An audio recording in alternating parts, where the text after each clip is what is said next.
तीर्थ स्थल रामानंद धाम पर आज 77वें महालघु रुद्र यज्ञ का आयोजन संपन्न हुआ। इस यज्ञ में 2,25,000 आहुति एवं 2.25 लाख आहुति दी जाती है। इस महान पवित्र महालघु रुद्र यज्ञ में देश से कोने कोने से विद्वान ब्राह्मण आकर अपना वेद दायित्व निभाकर इस महालघु रुद्र यज्ञ को संपन्न करते हैं। इस यज्ञ के आचार्य श्री मदन मोहन जी तिवारी बरसों से अपनी सेवा देते आ रहे हैं। कोरोना काल के कारण यह 77वां यज्ञ रुक गया था। यह यज्ञ हिंदी शास्त्र एवं वेद विद्वान के हिसाब से वैशाख माह में संपन्न होता है। अंग्रेजी महीने में आने अप्रैल माह संपन्न होता है, लेकिन इस कोरोना महामारी के कारण यह आगे बढ़ गया और जैसे ही शासकीय आदेश मिला, ट्रस्ट के व क्षेत्र के लोगों के द्वारा इस यज्ञ का आयोजन आज संपन्न हुआ। यह है पूरे देश के यज्ञ के जन कहने वाले महालघु रुद्र यज्ञ बरसों से इस पावन धरा पर संपन्न होता चला आ रहा है। शासन की गाइडलाइन एवं कोरोना को ध्यान में रखते हुए पूरा पालन किया और इस यज्ञ के आयोजन को संपन्न किया। 2020 में कोरोना काल के महामारी के कारण सभी कार्य रुके हुए थे, शासकीय धार्मिक सभी। इसी को प्रतिबंधित हटते हुए अब अवसर मिलने पर धार्मिक आयोजन में क्षेत्र के प्रसिद्ध तीर्थ रामानंद धाम पर 77वें यज्ञ का समापन हो रहा है।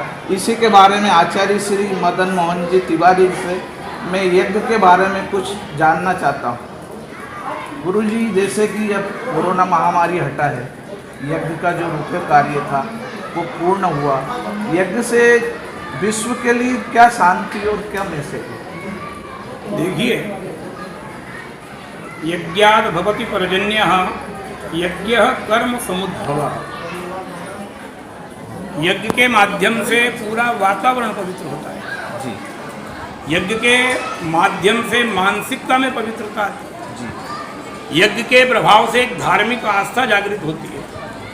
तो जहाँ यज्ञ का प्रसंग है, जैसे यज्ञ अनेक प्रकार के यज्ञ बतलाए शास्त्र।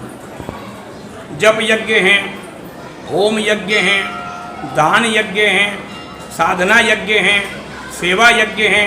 ये सारे के सारे यज्ञ की श्रेणी में ही आते हैं। यज्ञ का अर्थ है, यज्ञ में दो शब्द हैं, यधन य। यानी यजन, ज्ञ यानी ज्ञान के द्वारा। जहाँ ज्ञान के द्वारा साधना हो उसका नाम वास्तविक यज्ञ।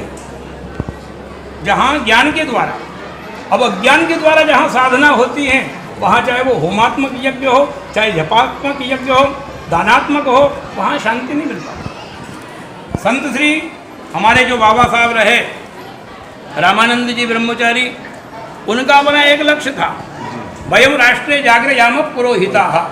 तो पूरे विश्व का उत्थान करने वाले पुरोहित हैं। पूरे विश्व का उत्थान करना चाहिए, एक क्षेत्र तक सीमित नहीं रहे हम। उनकी जो धारणा रही यज्ञ प्रारंभ करने की, संवत 2001 से सतत यज्ञ की श्रृंखला उनकी चल रही है और ये संवत 2077 है, इसलिए 77वां महारुद्र यज्ञ है ये।